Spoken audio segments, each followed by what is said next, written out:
Hey everyone! Welcome back to the channel. If you're a Friends fan, this one's for you. It's been 2 whole decades since the Friends finale aired, and while the last one gave us plenty of tears and closure, a rewatch today reveals a few cracks beneath the surface. Let's dive into 10 harsh realities of rewatching the Friends series finale, 20 years later. 10. Friends should have ended sooner. By the time the finale aired, Friends had already passed its peak.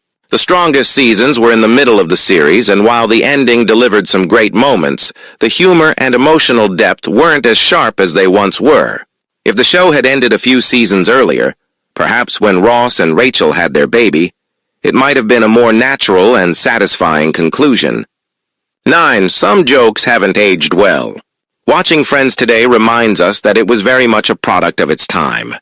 A few jokes that once drew laughs now feel outdated or uncomfortable.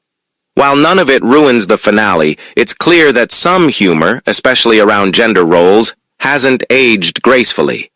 8. Phoebe and Joey don't get what they deserve. The finale centers heavily on Ross, Rachel, Monica, and Chandler, leaving Phoebe and Joey sidelined. Joey's main concern is freeing a chicken duck from a foosball table, while Phoebe becomes Ross's chauffeur in his romantic chase. Both deserved stronger, more personal storylines to close out their arcs. 7. Joey doesn't grow up. While others evolve and settle down, Joey ends up exactly where he started. His charm is still there, but his lack of growth feels disappointing. Even his spin-off show failed to give him the closure Friends didn't. 6. Mike Hannigan's character is wasted. Phoebe's husband, Mike, was one of the best later additions to the show, but the finale barely uses him. His brief cameo, suggesting he and Phoebe have kids, feels rushed and unworthy of his role in revitalizing the series. 5. Friends doesn't use its side characters well.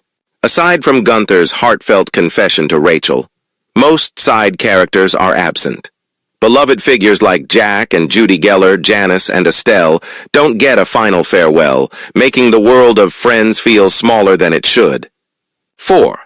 The finale feels slow. The 2-part format causes pacing issues.